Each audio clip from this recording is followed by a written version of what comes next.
ಬಂಧುಗಳೇ ನಮಸ್ಕಾರ, ಹೇಗಿದ್ದೀರಿ ನೀವೆಲ್ಲರೂ? ನಾನು ಸುಬ್ರಹ್ಮಣ್ಯ ಎಸ್ ಹಂಡಿಗೆ. ಬಂಧುಗಳೇ, ಇವತ್ತು ಒಂದು ಸುದ್ದಿ ರಾಷ್ಟ್ರ ಮಟ್ಟದಲ್ಲಿ ವಿಪರೀತ ಸುದ್ದಿ ಮಾಡ್ತಾ ಇದೆ. ಅದು ಅಣ್ಣಾಮಲೈಗೆ ಸಂಬಂಧಪಟ್ಟ ಹಾಗೆ. ಬಂಧುಗಳೇ, ನಿಮ್ಮೆಲ್ಲರಿಗೂ ಕೂಡ ಗೊತ್ತಿರುವ ಹಾಗೆ ಅಣ್ಣಾಮಲೈ IPS ಅಧಿಕಾರಿಯಾಗಿದ್ದವರು. ಆ ಸಂದರ್ಭದಲ್ಲಿ ಕರ್ನಾಟಕದಲ್ಲೇ ಕಾಲ ಕಳೆದವರು. ಅದಾದ ಬಳಿಕ ತಮ್ಮ ಹುದ್ದೆಗೆ ರಾಜೀನಾಮೆ ಕೊಡ್ತಾರೆ. ಸಹಜವಾಗಿ ಎಲ್ಲರೂ ಕೂಡ ಆಶ್ಚರ್ಯಚಕಿತರಾಗಿದ್ರು. ಅದಾದ ಬಳಿಕ ಅಣ್ಣಾಮಲೈ ಬಿಜೆಪಿಗೆ ಸೇರ್ಪಡೆ ಆಗ್ತಾರೆ. ಶಾರ್ಟ್ ಟೈಮ್ನಲ್ಲಿ ಉಪಾಧ್ಯಕ್ಷರಾಗ್ತಾರೆ. ಅದಾದ ಬಳಿಕ ರಾಜ್ಯಾಧ್ಯಕ್ಷರು ಕೂಡ ಆಗ್ತಾರೆ.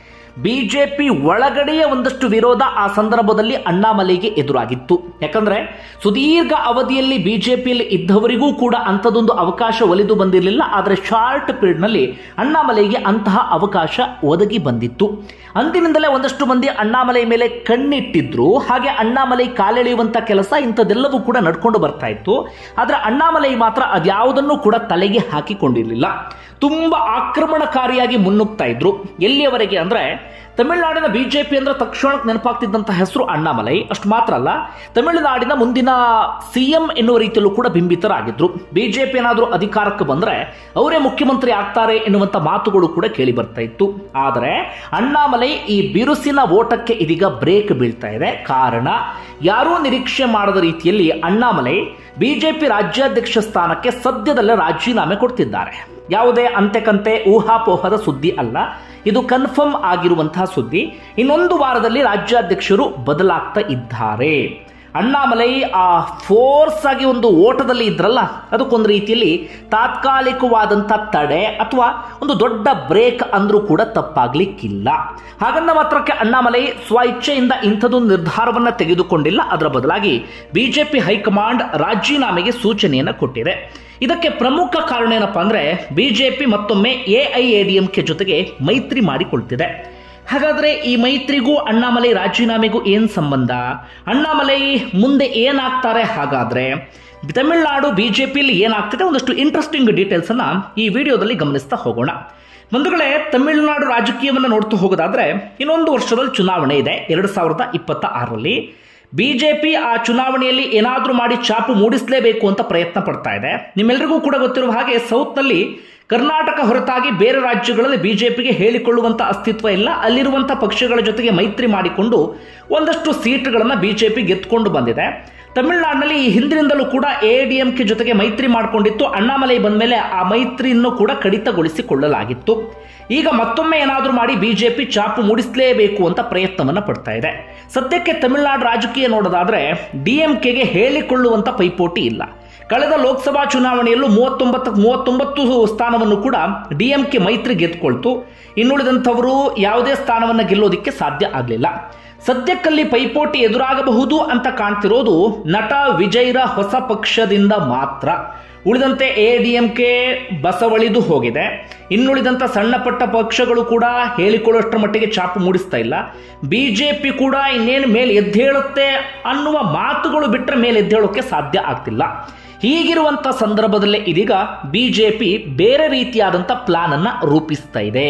ಅದೇನು ಅಂತ ನೋಡ್ತಾ ಹೋಗೋದಾದ್ರೆ, ಈ ಹಿಂದಿನಿಂದಲೂ ಕೂಡ ನಾನು ಆಗ್ಲೇ ಹೇಳಿದ ಹಾಗೆ AIADMK ಜೊತೆಗೆ ಮೈತ್ರಿ ಮಾಡಿಕೊಂಡು ಬಿಜೆಪಿ ಚುನಾವಣೆಯನ್ನು ಫೇಸ್ ಮಾಡ್ತಾ ಇತ್ತು. 2021ರ ವಿಧಾನಸಭಾ ಚುನಾವಣೆಯಲ್ಲೂ ಕೂಡ ಹಾಗೆ ಆಗಿತ್ತು. ಆದರೆ 2023ರಲ್ಲಿ ಅಣ್ಣಾಮಲೈ ಒಂದು ಖಡಕ್ ನಿರ್ಧಾರವನ್ನು ತೆಗೆದುಕೊಳ್ತಾರೆ. ಬಿಜೆಪಿ ಹೈಕಮಾಂಡ್ಗೆ ಒಂದು ವಿಚಾರವನ್ನ ಮನವರಿಕೆ ಮಾಡಿಕೊಡ್ತಾರೆ. ನಾವು ಏಕಾಂಗಿಯಾಗಿ ಚುನಾವಣೆಯನ್ನು ಫೇಸ್ ಮಾಡೋಣ. ತಕ್ಷಣಕ್ಕೆ ನಮಗೆ ಫಲಿತಾಂಶ ಬಾರದೇ ಇದ್ದರೂ ಕೂಡ ಮುಂದಿನ ದಿನಗಳಲ್ಲಿ ಬಿಜೆಪಿಯಲ್ಲಿ ಸ್ವಂತ ಬಲದಲ್ಲಿ ಅಧಿಕಾರ ಹಿಡಿಬಹುದು. ಈ ದ್ರಾವಿಡ ಪಾಲಿಟಿಕ್ಸ್ ಅನ್ನು ನಾವು ದೂರ ಇಡೋಣ, ನಮ್ಮದೇ ಆದಂಥ ಸಿದ್ಧಾಂತದ ಮೂಲಕ ಚುನಾವಣೆಯನ್ನು ಫೇಸ್ ಮಾಡೋಣ ಅಂತ ಅಣ್ಣಾಮಲೈ ಮಾತನ್ನು ನಂಬಿದಂಥ ಬಿಜೆಪಿ ಹೈಕಮಾಂಡ್ ಅಣ್ಣಾಮಲೈ ನಿರ್ಧಾರಕ್ಕೆ ಜೈ ಅನ್ನತ್ತೆ. ಹೀಗಾಗಿ AIADMK ಇಂದ ಬಿಜೆಪಿ ದೂರ ಆಗತ್ತೆ. ಈ ದೂರ ಆಗೋಕ್ಕೂ ಮುನ್ನವೇ ಅಣ್ಣಾಮಲೈ DMKನ ಎಷ್ಟು ವಿರೋಧಿಸ್ತಾ ಇದ್ರು, AIADMKನ್ನು ಕೂಡ ಅಷ್ಟೇ ವಿರೋಧಿಸ್ತಾ ಇದ್ರು. AIADMK ನಾಯಕರನ್ನ ಪಳನಿಸ್ವಾಮಿಯಿಂದ ಹಿಡಿದು ಇನ್ನು ಯಾವ್ಯಾವ ನಾಯಕರಿದ್ದಾರೆ ಎಲ್ಲರನ್ನೂ ಕೂಡ ಅವರು ಟೀಕಿಸುವಂತ ಕೆಲಸವನ್ನ ಮಾಡ್ತಾ ಇದ್ರು. ಅಂತಿಮವಾಗಿ AIADMKಯಿಂದ ದೂರ ಆದ್ರು. 2024ರ ಲೋಕಸಭಾ ಚುನಾವಣೆ ಬರುತ್ತೆ. ಆ ಲೋಕಸಭಾ ಚುನಾವಣೆಯಲ್ಲೂ ಕೂಡ ಹೇಳಿಕೊಳ್ಳುವಂತ ಯಶಸ್ಸು ಬಿಜೆಪಿಗೆ ಸಿಗಲಿಲ್ಲ. ಆದರೆ ಅಣ್ಣಾಮಲೈ ಹೆಸರು ಮಾತ್ರ ಬಹಳ ದೊಡ್ಡ ಮಟ್ಟಿಗೆ ಸದ್ದು ಮಾಡ್ತಾ ಇತ್ತು. ಅಣ್ಣಾಮಲೈ ಜನಪ್ರಿಯ ನಾಯಕ ಅಂತ ಕರೆಸ್ಕೊಂಡ್ರು. ಒಂದಷ್ಟು ವೋಟ್ ಶೇರಿಂಗ್ ನಲ್ಲೂ ಕೂಡ ಒಂದಷ್ಟು ವ್ಯತ್ಯಾಸ ಅಂತದೆಲ್ಲವೂ ಕಂಡು ಬಂದರೂ ಕೂಡ ಅದು ಸೀಟ್ ಆಗಿ ಪರಿವರ್ತನೆ ಆಗಲಿಲ್ಲ. ಹಾಗೆ ಬಿಜೆಪಿ ಕೇಂದ್ರದ ನಾಯಕರು ಭರವಸೆಯನ್ನ ಇಟ್ಟಿದ್ರಲ್ಲ, ಆ ಭರವಸೆಯನ್ನ ರೀಚ್ ಆಗೋದಿಕ್ಕೂ ಕೂಡ ಸಾಧ್ಯ ಆಗಲಿಲ್ಲ. ಆದರೆ ಚುನಾವಣೆಗೂ ಮುನ್ನ ಅಣ್ಣಾಮಲೈ ಮೇಲೆ ವಿಪರೀತವಾದಂಥ ಭರವಸೆ ಇತ್ತು, ವಿಪರೀತವಾದಂಥ ನಿರೀಕ್ಷೆ ಇತ್ತು. ಆದರೆ ರಿಸಲ್ಟ್ ಬಂದ ಮೇಲೆ ಆ ನಿರೀಕ್ಷೆ ಫುಲ್ಫಿಲ್ ಆದ ರೀತಿಯಲ್ಲಿ ಕಾಣಿಸ್ಲಿಲ್ಲ. ಆದರೆ ಅಣ್ಣಾಮಲೈ ಮಾತ್ರ ಸುಮ್ಮನೆ ಕುಳಿತುಕೊಳ್ಳಿಲ್ಲ. ಅದರ ಬದಲಾಗಿ ನಿರಂತರವಾಗಿ ಒಂದಷ್ಟು ಪ್ರಯತ್ನ, ಆಕ್ರಮಣಕಾರಿಯಾಗಿ ತಮ್ಮ ಆ ನಿಲುವನ್ನು ಜನರಿಗೆ ತಲುಪಿಸುವಂಥ ಕೆಲಸ, ಇಂಥದ್ದೆಲ್ಲವನ್ನು ಕೂಡ ಮಾಡ್ತಾನೆ ಇದ್ರು. ಒಳಗೊಳಗೆ ಮುಂದಿನ ವಿಧಾನಸಭಾ ಚುನಾವಣೆಗೆ ತಯಾರಿಯನ್ನು ಕೂಡ ಮಾಡಿಕೊಳ್ತಾ ಇದ್ರು.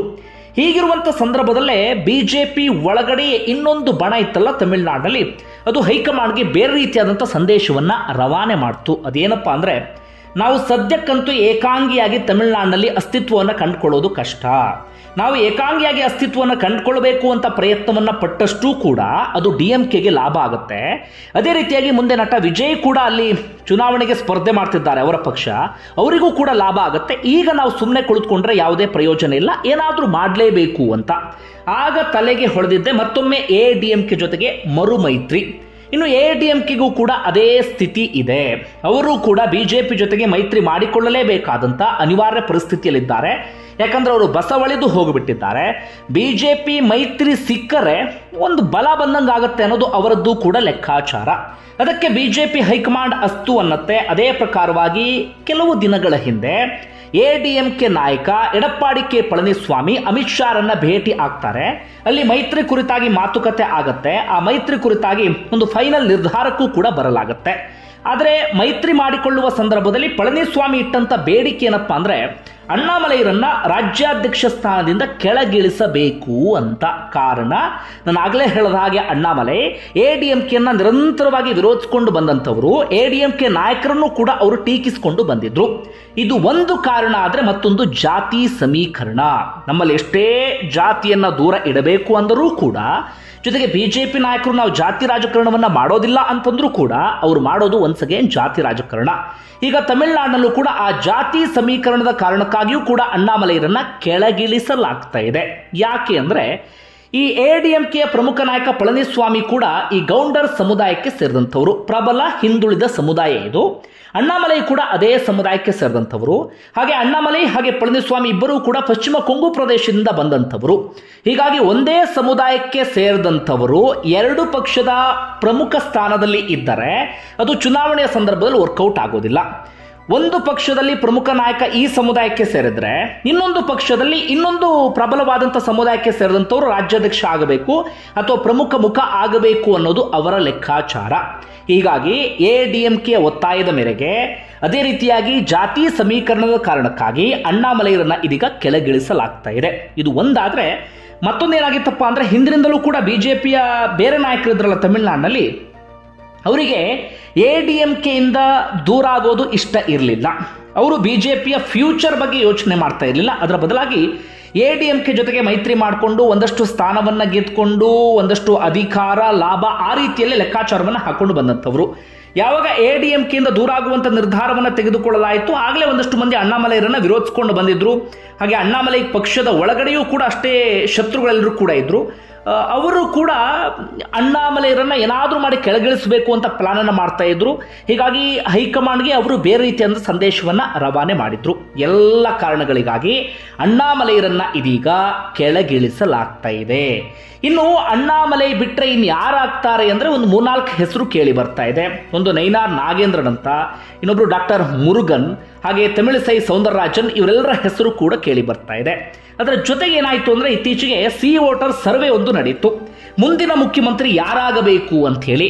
ಅದರ ರಿಸಲ್ಟ್ ಹೇಗಿತ್ತು ಅಂದ್ರೆ, ಸ್ಟಾಲಿನ್ಗೆ 27%, ನಟ ವಿಜಯ್ಗೆ 18%, ADMK ಪಳನಿಸ್ವಾಮಿಗೆ 10%, ಅಣ್ಣಾಮಲೈಗೆ ಕೇವಲ 9% ಮಾತ್ರ ಬಂತು. ಇದು ಕೂಡ ಬಿಜೆಪಿ ಹೈಕಮಾಂಡ್ ಬೇರೆ ರೀತಿಯಲ್ಲಿ ಯೋಚನೆ ಮಾಡುವ ಹಾಗೆ ಮಾಡ್ತು. ಈ ಕಾರಣಕ್ಕಾಗಿ ಇಂಥದ್ದೊಂದು ನಿರ್ಧಾರ. ಇದು ಬಿಜೆಪಿಗೆ ಪ್ಲಸ್ ಆಗುತ್ತಾ ಮೈನಸ್ ಆಗುತ್ತಾ, ಇದೆಲ್ಲವನ್ನು ಕೂಡ ಕಾದು ನೋಡಬೇಕಾಗಿದೆ. ಆದರೆ ಅಣ್ಣಾಮಲೈ ಕುರಿತಾಗಿ ಯುವ ಜನತೆ ಬೇರೆಯದ್ದೇ ಒಂದು ಭರವಸೆಯನ್ನ ಇಟ್ಕೊಂಡಿತ್ತು.